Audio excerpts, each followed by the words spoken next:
So is January still the month where horror movies go to die? I don't know. Let's find out. So The Grudge, the 2020 version, is the first movie that I'm going to be reviewing for 2020. And I just want to go ahead and throw this out there. I have never seen a Grudge movie ever.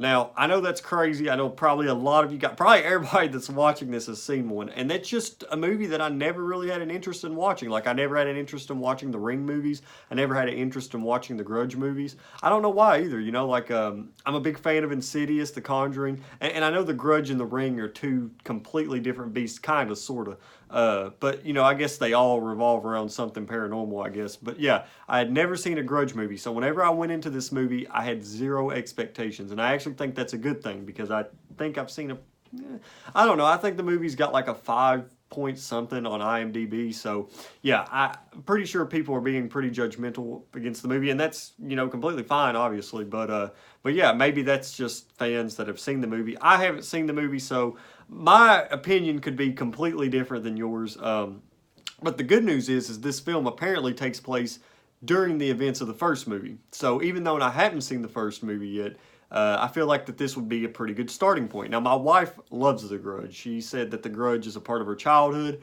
That's terrifying. But yeah, she said it's a part of her childhood, and I promised I'd go see it with her. We went and seen it, and I was pleasantly surprised. I feel like that the month of January being the death of horror movies, I feel like it's dying down a little bit. I feel like that's no longer the, what word should I use?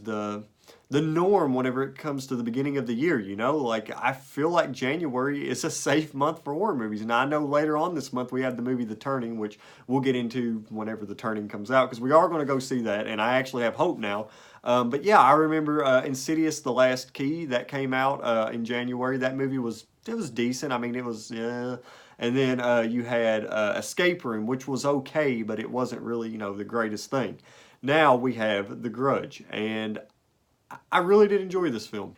Now, this film has Lynn Shay. I think I said her name right. She's the woman in the Insidious films, and I love her as an actor. I really do. She is an amazing actor. She has sort of a smaller role in this film. Like, her role was not really that big, and that was completely fine. But I'm really glad that for that role they decided to get her, because I feel like whenever it comes to horror movies and sweet old ladies, you got to have her in it, because she's a terrific actor. Seriously, I really do enjoy going to see a film that she's in. And it also has the guy, which I forget what his name is, but he plays Bob in The Hateful Eight, and that was really cool. I had trouble sort of understanding what he was saying at times, because he has a really gruff, deep voice. But you know, nonetheless, I could understand most of it. And yeah, I really did enjoy the characters. Now, the characters are not relatable, but they're interesting enough to sit through an hour and a half long movie, and that's a good thing. You don't want to watch a horror movie where you don't like the characters, because then if you don't like the characters, you don't care what happens to the characters, and then you don't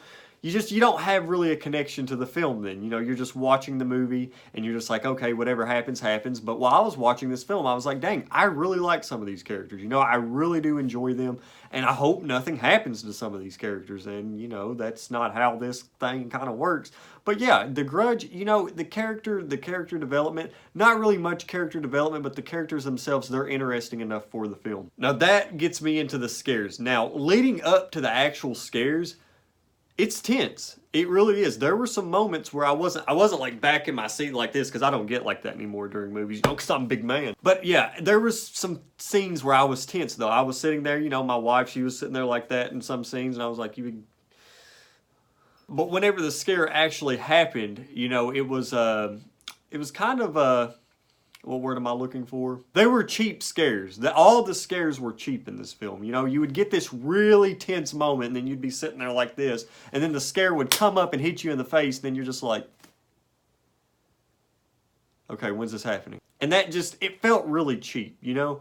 And that might just be because I'm sort of immune to horror at this point, you know, because I'm a big man. But, you know, if you were to watch this film in the dark and it was just you, then you'd probably be a little bit freaked out if you haven't seen horror movies. You'd probably get scared. For this movie to scare me, I would probably have to be in like some small little building out in the middle of the woods, in the middle of nowhere, with like crickets and owls hooting outside and chirping and stuff, and then this movie playing at full blast with a freaking door open, looking in the woods, and it raining outside. I'd probably have to go through all that for the movie to actually scare me. But hey, the movie itself, it is tense. And if you have not seen a horror movie, then this is like the perfect date movie. Like seriously, if you're going out on a date, practice abstinence, but go see this film, because I'm pretty sure one of you guys, whether it be the man or woman, y'all are going to jump into each other's arms if you haven't seen a horror movie, and then you're going to probably just fall in love.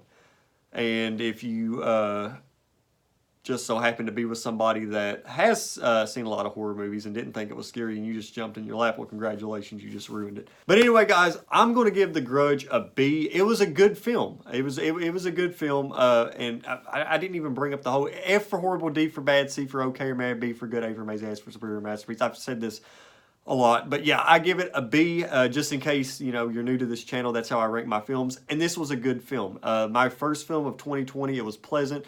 Like I said, I've never seen a Grudge film, but I might review the first one.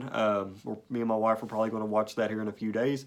So yeah, I'll let you guys know how I think of that, and I'll probably put that on my Instagram. So speaking of my Instagram, if you guys want to follow me on there, the link's down in the description below. That's where I post all my horror, gaming, movies, all that kind of good stuff. I post all that stuff first, the reviews and everything. And yeah, it's just, you know, I'm always active on there. So if you guys have like any questions, or if you guys want to, like, you know, just talk, you know, I'm always looking for new friends. I'm looking for, you know, followers. I'm looking to follow people with the same interests. So definitely check me out on there. And if you guys want to subscribe, it'd mean the world to me. And also, if you guys want to check out my first ever novel, I Wish I Never Knew, links down in the description below. Everybody that's read it so far seems to really enjoy it, and it'd mean the world to me if you check that out. And then I'm also going to be releasing my next book, The Runaround to Hell I Come Here, in like 5 months. Dang, it's getting near. Actually, the day before my birthday, 2 ex-hitmen make their way from Jackson County, Kentucky to Boise, Idaho in search of the road rushing Bob Austin. On their way there, making their way one step closer to spending eternal life in hell. So yeah, I'm really excited to get into that. I'll make a video about that here soon. And also, I got a new gaming setup, so I got a new monitor and everything, and I'll have to maybe show you guys that. I'm really excited. We got a new TV, and yeah, so we were sharing the same TV, and my wife was having to watch all of her stuff on her phone and laptop, and then I was playing all my games on the TV. That's not fair. Compromise. I love it. But anyway, guys, I hope you guys enjoyed this video. If you guys did, leave a thumbs up, and I'll see you guys next time.